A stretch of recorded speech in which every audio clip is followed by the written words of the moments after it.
শেষ রাতে চারদিক নিরিবিলি, মানুষ যখন ঘুমিয়ে পড়ে, পৃথিবীর শব্দ এক নিঃশ্বাসে থেমে যায়। এই নীরবতার মাঝেই একটা অনন্ত সত্য ফুটে ওঠে। আল্লাহর দরজা কখনো বন্ধ থাকে না। আপনি শুনছেন দিন স্টোরিজ। আপনি কি জানেন কোন সময়, কোন দরজা, আর এটা কিভাবে আমাদের হৃদয়কে স্পর্শ করে? আল্লাহ তাআলা পবিত্র কোরআনে বলেন, আর রাতের সালাতের জন্য দাঁড়াও। রাতের এক অংশে কিছু কম বেশি করে তোমার রব হয়তো তোমাকে প্রশংসিত স্থানে স্থাপন করবেন। সূরা মুজ্জাম্মিল আয়াত ১ থেকে ৪। রাতের এই অংশকে ইসলামে বিশেষ মর্যাদা দেয়া হয়েছে, কারণ এই সময় মন শান্ত, হৃদয় নীরব, আর আল্লাহর প্রতি মনোযোগ প্রবল হয়। হাদিসে এসেছে এক শক্তিশালী বর্ণনা। হযরত জাবির রাদিয়াল্লাহু থেকে বর্ণিত, রাসূল সাল্লাল্লাহু আলাইহি ওয়াসাল্লাম বলেছেন, রাতের ১ ঘন্টা আছে যেখানে কোনো মুসলমান যদি আল্লাহর কাছে দোয়া করে, দুনিয়া ও আখিরাতের কল্যাণ চাইবে, আল্লাহ তাকে তা দান করবেন।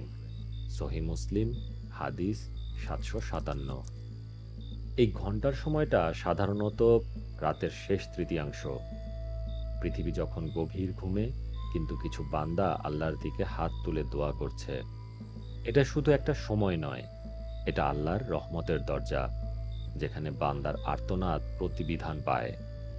কত মানুষই বলে, রাত এখন নীরব, কেউ কি শুনছে? কিন্তু হাদিসে এটা স্পষ্টভাবে বলে, আসমানের দরজা খুলে দেওয়া হয় রাতে, একটি মুহূর্তে, যেখানে বান্দা আল্লাহর খুব কাছে পৌঁছায়। এই দরজা বন্ধ থাকে না, কারণ এটি আল্লাহর রহমত ও করুণা। আল্লাহ তাআলা বলেন, কে আমাকে ডাকবে, আমি তাকে সাড়া দেব। এটা শুধু শোনার প্রতিশ্রুতি নয়, এটা বাস্তবতা, যা রাসূল সাল্লাল্লাহু আলাইহি ওয়াসাল্লাম নিজেই আমাদের শিক্ষা দিয়েছেন। এটা ঠিক ঘড়ির নির্দিষ্ট সময় না, কিন্তু মানব হৃদয়ের সবচেয়ে নীরব সময়ে, রাতের শেষ তৃতীয়াংশে, যখন দুনিয়ার সব শব্দ থাকে নিঃশব্দ, হৃদয়ের চিৎকার বেড়ে যায়। এই সময় একজন আল্লাহকে ডাকেন, আর আল্লাহ অপেক্ষায় থাকেন। অনেকেই বলেন, আমি রাতের শেষে দোয়া পড়ি, কিন্তু উত্তর পাই না। এখানে সবচেয়ে গুরুত্বপূর্ণ বিষয়, আপনার মনটা কোথায়? আল্লাহ ঠিকই উত্তর দেন, কিন্তু আমাদের পাথর মন চিনতে পারে না। হৃদয়ের তাকদীরের আবেগ যদি না থাকে, সেই সময়ও সাড়া পাওয়া কঠিন। শেষ রাতে আল্লাহর দরজা বন্ধ থাকে না, কারণ এই সময় হৃদয়ের অস্থিরতা কমে যায়। মানুষ নিজেকে খুঁজে পায়, আর আল্লাহর নিকট নত হয়ে দাঁড়ায়।